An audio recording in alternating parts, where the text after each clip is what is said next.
Hi Yin Yogis, in this video we will be talking about how to approach Swan Pose in Yin Yoga.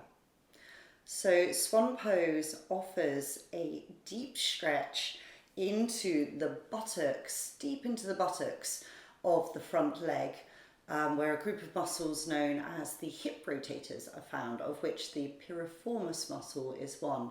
Now the piriformis muscle can be quite a culprit in sciatica, due to the fact that the sciatic nerve runs very close or through the piriformis. So a tight piriformis can actually grip on this main nerve running down our leg and sometimes send the shooting pain down there. So it's quite nice to release into this muscle group.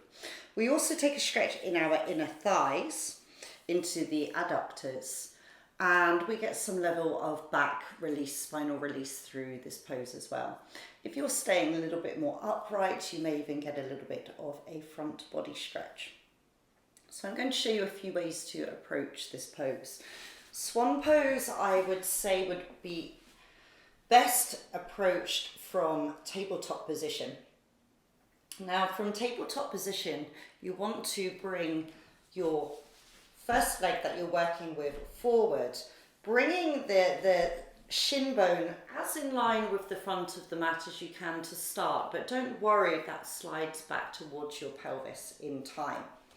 Now for you, simply being here may be enough, in which case I would suggest taking some kind of prop, whether that be blocks or a bolster, underneath you and accessing the pose from here. So depending how far forward you come, you'll feel the stretch in different parts of the body. So normally the further you come down, the deeper you access the stretch in, very deep in the muscles and around the outer hip there. And a little bit higher up, we've got the stretch in the hip flexors, the front of the groin of that back leg, that extended leg. Or you're somewhere lower down, so the prop goes underneath the front leg buttock. If you can be comfortably on the floor, then go ahead and do that. So one thing to also consider here is the foot flexed or pointed. How close is that foot to your groin? Depending on the anatomy of your hip joint, your knees, then you're going to find that that leg wants to come in or can stay a little bit further forward. So please, if that heel wants to come in towards your groin, do not restrict it. We don't want to cause any damage to our knees here. So let me just show you on the other side. So on this side, actually, my leg needs to come in a lot further. I have quite differently orientated hip sockets. And this one, I just can't get that shin any further forward without jeopardizing my knee. So if you have any shooting pain, any stabbing sensations, any burning, then back right off until you find a place where you can be safe. If this is too much for you, then taking more of a sort of deer pose variation. So we're coming through 90-90 legs and experimenting with coming down here. And here you'll see I can freely move that front leg about there without creating any tension in my knee whatsoever, and I'm still accessing that deep stretch into those muscles in the buttocks of the front leg. However, I'm not benefiting from this hip flexor stretch in the back leg. So if you're wanting to target into these muscles that I just said, which belong to the gallbladder meridian of the wood element, then deer might be a safer option for you for your knees. So as we're coming down forward into the pose, so as I said, so you may want to stay upright, which is giving us a nice stretch across the front of our body and a bit of compression in that sacrolumbar arch there, and a little bit of stimulation to the kidney meridian, so stomach and spleen on the front, kidneys on the back there. However, it's normally a lot more yin-like, a lot more relaxing to be able to yield forward into the pose and get this nice spinal release here at the same time as into those buttocks. So you might be using a bolster here. I've got blocks, either works. And you can start releasing yourself forward onto some props.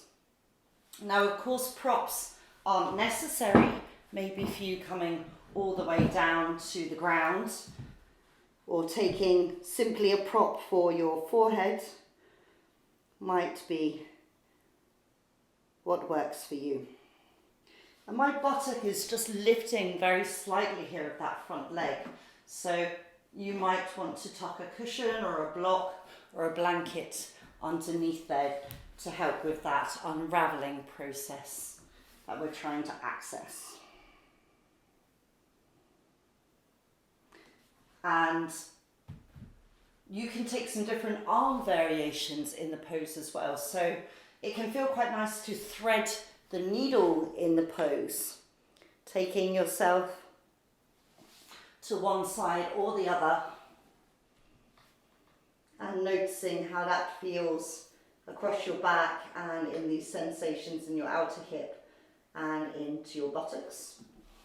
You can walk yourself over to one side, over to the other. It's really about finding what works in your body today. Your body knows where it wants to go. So don't be afraid in your yin yoga poses. Although we're ultimately looking to find a place of stillness, when you first enter into them, allow yourself these 15, 20 seconds or so to kind of really play about with where feels right in my body today. There's no right or wrong way to do this. It's your body, your practice, so you guide it to where your body needs you to go. And then to release the pose, you may want to just very lightly roll off that hip, remove your props and take it back to a kneeling position. If the kneeling is intense, then go ahead and pop something underneath your knees. And you can take a little bit of a counter pose here, just stretching along the spine before coming forward again and playing about with these variations on the other side, working out if you need to prop, bolster underneath you, blocks underneath you, bolster and blocks in front, and whether you want to take any of these arm variations into the pose when you're coming forward. Another way to leave the pose, you might simply roll out of that hip, release the leg slowly round in front, maybe helping it with your hands. And then once you've finished, sometimes a little windscreen wiper of your legs can feel nice before taking yourself back into a shavasana or a rebound. Okay, so that was pigeon pose in Hatha Yoga, swan pose in yin, and deer pose also, which could be a safer variation for people who have knee issues.